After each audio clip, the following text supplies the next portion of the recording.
Tupac's gone, man. Good luck, I'll be outside. Privyet moje tovarищи, I'm Comrade Vadim, and you're watching Ranking Every Assassin's Marksmanship.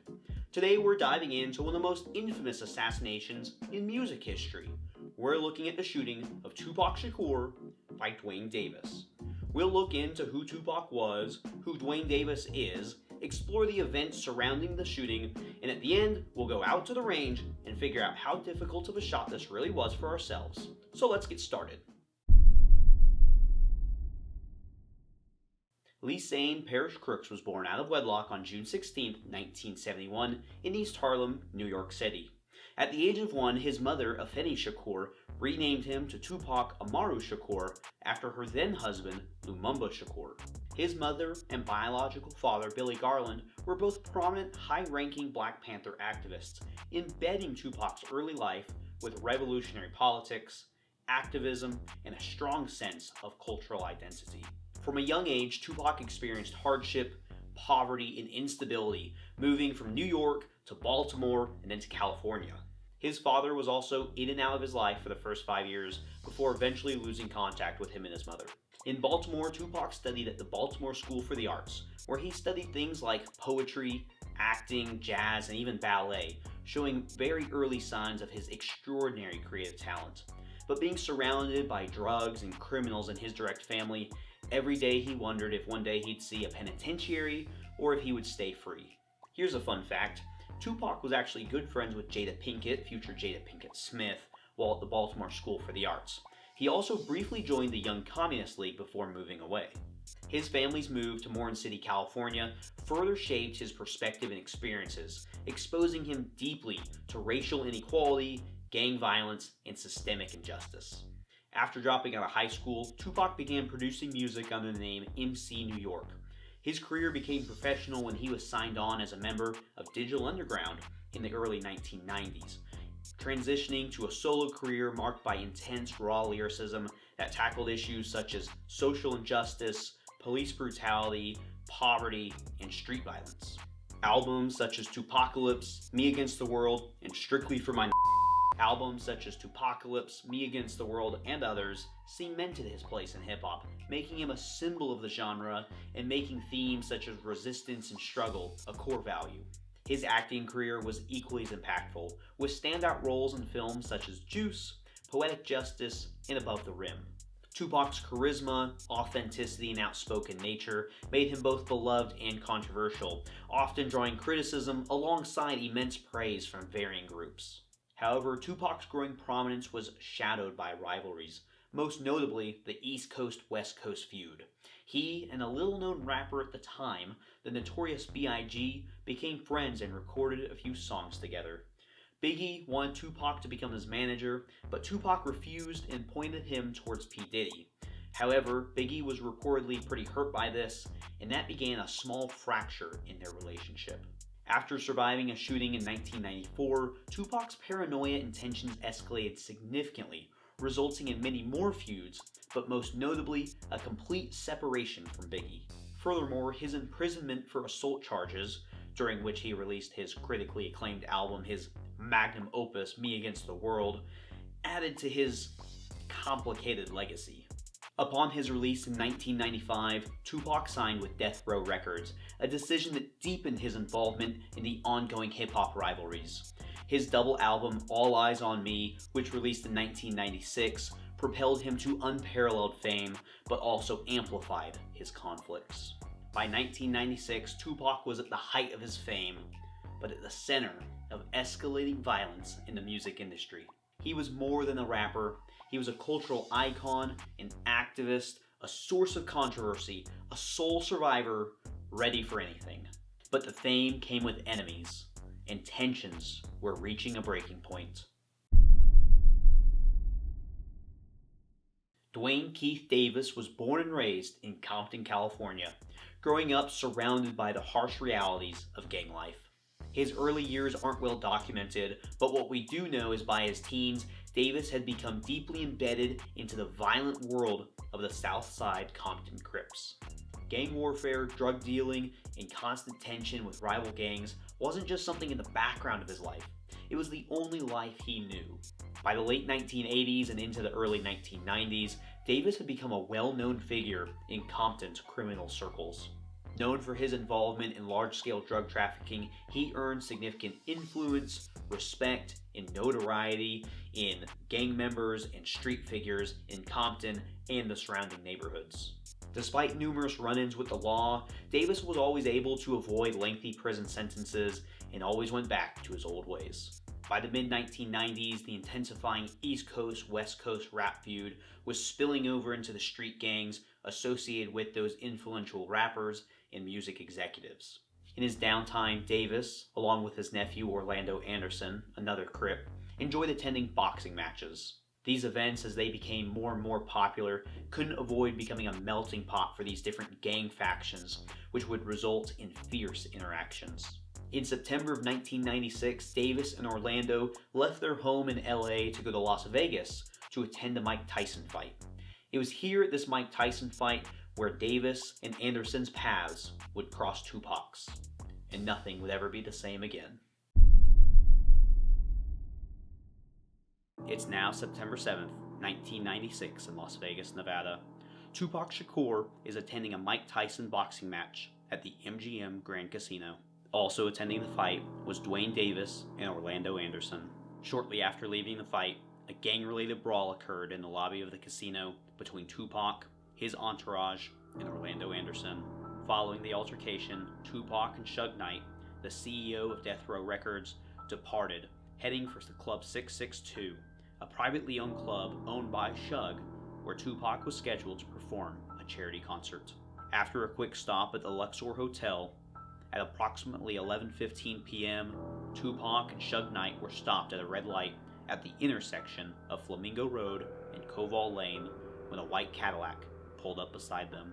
One of the windows lowered and a volley of bullets erupted, aimed at Tupac's BMW. Chaos filled the intersection as the shots echoed between the buildings. Once the shooting was over, the Cadillac raced away. 4 bullets had struck Tupac, 2 hitting him in the chest, 1 in the arm, and 1 in the leg. Suge, though grazed by some bullet fragments, came out almost unscathed. Tupac, severely wounded with a pierced lung, struggled to breathe as Suge drove for a mile before paramedics caught up to them. Emergency services rushed Tupac to University Medical Center, where he was heavily sedated, put on life support machines, and put into a medically induced coma. Alright, let's get to the fun part and talk about the gun.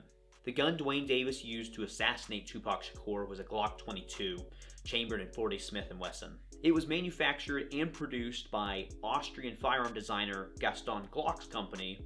The Glock 22 has become very popular amongst law enforcement agencies all over the world. The gun is very reliable and very simple, and has a really good balance between stopping power and recoil management, being chambered in .40 Smith & Wesson. Now, the Glock 22 was introduced in the early 1990s as part of Glock's second generation of their polymer-framed handguns. It was specifically developed to handle the then new .40 Smith & Wesson as a kind of compromise between the bigger .45 ACP and the smaller 9mm. The .40 Smith & Wesson, because of the Glock 22, quickly became known for its kind of balance between recoil management, magazine capacity, and stopping power, and because of this, it was quickly adopted in the late 1990s and into the 2000s by lots of American law enforcement agencies, including the FBI, and all around the world in other law enforcement agencies. Now, unfortunately, I don't have a Glock 22 to show today, but I do have 2 other examples we can talk about and talk about how they're similar and different from the 22. The first example I have here for you today is the Glock 26. This is chambered in 9mm, so it's a little bit smaller than the .40 Smith & Wesson that the 22 would be in, but the ergonomics, the handling, and the basic principles behind it are almost identical for both of these guns. Really, the main difference between these is the overall size. This is a subcompact, sometimes called the Baby Glock, because it is one of the smallest pistols that Glock provides in 9mm. And so the second example we have is a slightly aftermarket modified Glock 19 here. This is going to better represent the overall footprint of a Glock 22. This one is also chambered in 9mm as the 26 is, so still the smaller round. But we will be using the 26 for the recreation today, although this one is very similar to both of those. If you've ever worked with Gucci Glocks or Polymer 80s, you probably won't be surprised to learn that this isn't very reliable. Now, in handling the Glock 26, or any Glock for that matter, you'll realize just how simple these things are compared to other guns. You don't have a lot of features. You have a push-button magazine release. You do not have a lever safety like miniguns. You do rely on a trigger safety, which makes it very safe while not having to manipulate that safety regularly. But it still protects the gun, of course, from, dropping and it going off like some other guns. Whenever you handle any Glock, you'll realize that these things are just super simple, super comfortable, and they all just kind of feel similar, at least to each other. If you haven't handled a Glock, what can I say? Go get a Glock. They're really reliable, and like I mentioned before, they have a ton of aftermarket support. I probably wouldn't recommend going for the Gucci Glock, but many people enjoy the Gucci Glocks, so you do you. Now, as far as our recreation goes, comparing the 22 to the 26, not much is different besides that overall frame size and the bullet, but really that's not going to change how we perform that, so the 26 will provide a very good comparison to the 22. The 40 Smith & Wesson, of course, packs a little bit more of a punch than the 9mm will, so if Duane Davis was really thinking about it, this is actually a pretty good choice since he knows he's going to be shooting through possibly a door, through a window, possibly on the move. But more likely than not, with a lot of those guys, they probably just had something available, didn't really think about it, grabbed it, and went. So we won't give them any extra points for picking out this gun specifically for the task at hand. Now, one thing I'll mention about the 26 during our recreation is that, as you can see, it's quite small, so the standard magazine size that comes with it is a 10-round mag, so when you put it in, it's flush with the bottom of the grip there. Of course, one beautiful thing about Glocks, and a couple other guns, is you can always put larger magazines in it. So here we have our 15-round mag, which would better simulate what Duane Davis would use with the Glock 22, and I bet Davis wishes he had one of these. So now let's take a few minutes and talk about the shot more in detail so that we can better recreate it here in a little bit and so that we understand what exactly happened. So like we talked about before, Tupac and Shug were driving in a BMW 750 IL. Nice. On their way to Club 662 for a charity concert that Tupac was performing in. Tupac would have been in the passenger seat of the car, Shug would have been driving, and there was no one else in the car. Behind them was a white Cadillac trying to catch up to them, supposedly occupied by Duane Davis, Orlando Anderson, Terrence Brown, and DeAndre Smith. Now this is where the story gets a little bit fuzzy, and I can already guarantee you there's someone down in the comments saying, oh, Duane Davis didn't do it, or you got this fact wrong. Well, guess what? This is an unsolved murder, so technically you don't know either. We're going to work off of the small amount of fact that we have and attempt to extrapolate from there based on the current theories. Of course, this could all change, but that's what we're going to talk about now, and we're going to talk a little bit more in detail about the conspiracies in the aftermath section. But anyway, per Davis, he was seated in the passenger seat of the Cadillac. So as the Cadillac was trying to catch up to the BMW, they eventually met when the BMW got stopped at a red light at the intersection of Flamingo Road and Koval Lane. It was here that the Cadillac was able to position itself to the right of Tupac's vehicle, roll down a window, and start blasting. If we do believe that Davis was in the passenger seat of the car and that he was indeed the shooter, they would have rolled down the front left window and Davis probably would have reached past and shot past the driver. At least 11 rounds, but probably the whole mag, so 15 rounds, exploded from the Glock 22 into the BMW, shattering glass, going through the metal, and hitting Tupac and fragmenting into Shug. Tupac was struck 4 times, twice in his chest, once in his arm, and once in his leg, and one of those chest wounds did pierce one of his lungs. Chaos likely filled the scene, people would have been screaming, cars scattering, and just as quickly as the violence started, the Cadillac would have driven away into the night, ending it all. And Tupac's BMW was still sat there riddled with bullet holes, with with Tupac inside fighting for his life. Tupac remained at the University Medical Center in southern Nevada, clinging for his life for several days. Like I mentioned before, upon arrival, Tupac was immediately heavily sedated, put on life support machines, and placed into a medically induced coma. For 6 agonizing days, friends, family, and even rivals held their breath for Tupac. For the whole time that he was there, members of his hip-hop group, the Outlaws, guarded his room, making sure that no one came in to finish the job. Unfortunately, on the afternoon of September 13th, only 5.5 days after the incident, Tupac Shakur succumbed to his wounds. He was only 25 years old, and the hip-hop world plunged into mourning.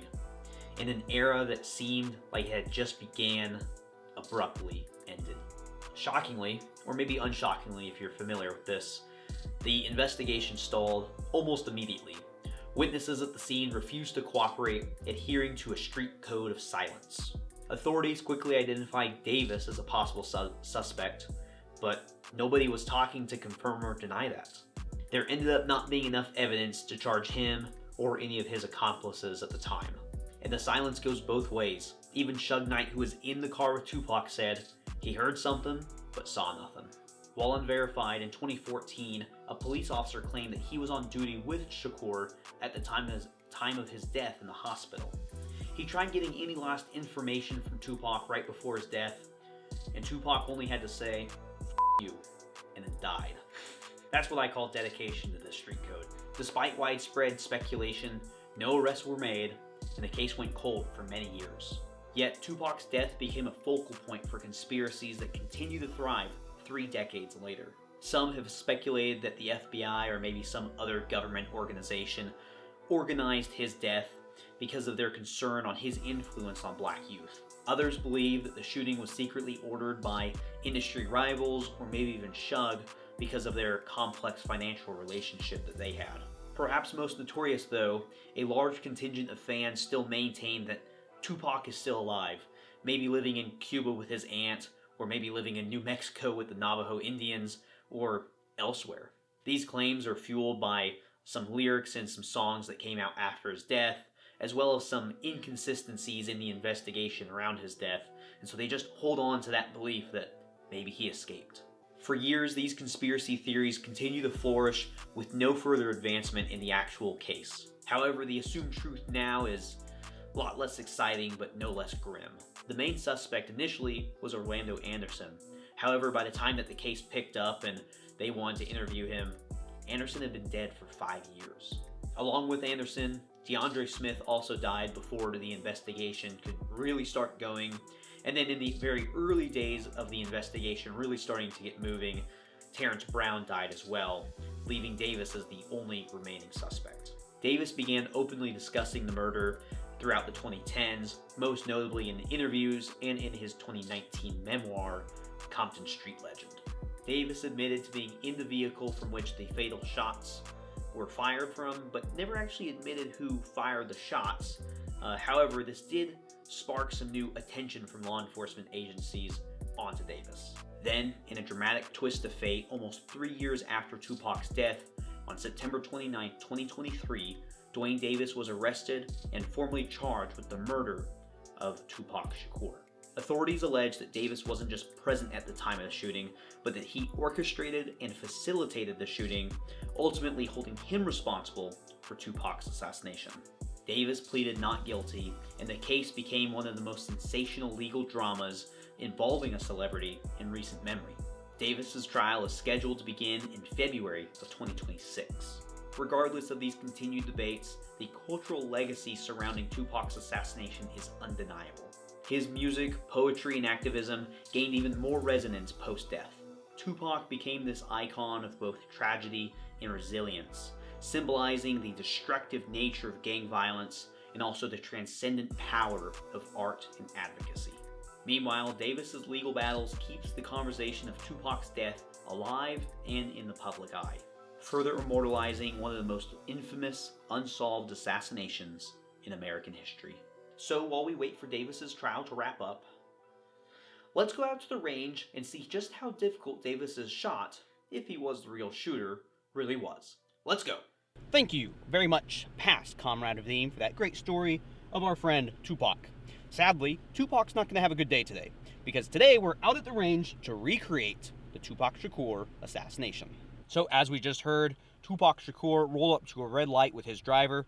Duane Davis rolled up next to him and unloaded on him. So let's try it. So before we get started, let's do a little bit of warm-up and a little talk about the gun. So Duane Davis actually used a Glock 22, which is in 40 Smith & Wesson. I don't have one of those, but I do have a Glock 26. It's slightly less capacity, but it happens to be how many shots I can see that he actually landed on the car. He probably had 4 more that he completely whiffed, but this works perfect for our use. So let's give this a couple warm-up shots.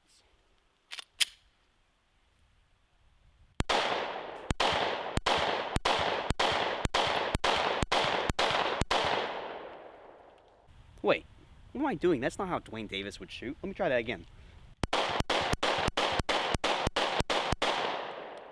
There we go.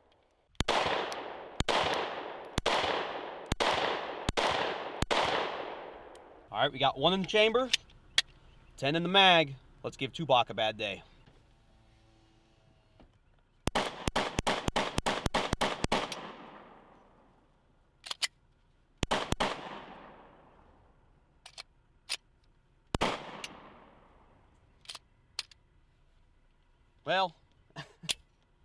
Well, I fought a few jams in there, which is annoying, but looks like I hit Tupac 1, 2, 3, 4, 5, 6 times, maybe. Nope, only 6 times there, and I believe Duane Davis only hit him 4. And maybe there was some down here on a body that we couldn't see, but seems like I performed a little bit better than Davis did in his attempt. But let's give it a second try and see if I do any worse or any better. All right, let's give it another try here.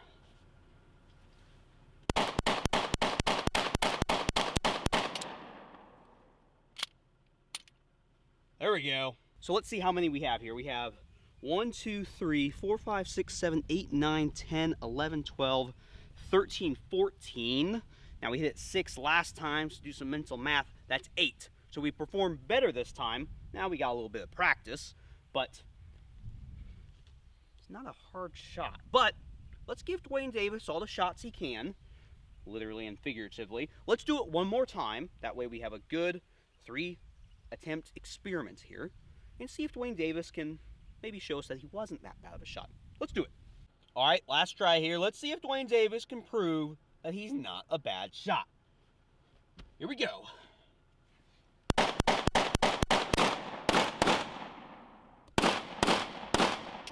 Tupac's gone, man. Good luck, I'll be outside. So maybe a little unfair since he fell down there, which he wouldn't do in real life, but it is safe to say that Tupac didn't make it. And it is safe to say that while we don't have all the external factors like a moving vehicle and, you know, maybe it was through a window. I'm not sure exactly where he was sitting in the car, but I'm guessing he was pretty close to the window, maybe the back seat instead of the front seat. The story is, I don't think Duane Davis is a very good marksman since he only hit Tupac 4 times. Maybe the car absorbed some bullets, but you can go check other YouTube videos. Car doors are pretty thin, and I think 9mm should be able to go through quite a few, but even then, you can aim for the window, not down here on the car door. So we're going to give Duane Davis the benefit of the doubt here. Because we don't know all the external factors, like if he started to pull away in the car, or the car door, or anything else like that, we're going to go ahead and put Duane's marksmanship in an okay category of C. Thanks so much for watching this week's episode. Don't forget to like and subscribe, and leave a comment down below telling me what you think about Tupac's legacy and this notorious assassination. Don't forget to check out the other episodes of Ranking Every Assassin's Marksmanship in the playlist on my channel. I'm Comrade Vadim, and I'll see you in next week's episode. Das Vidania.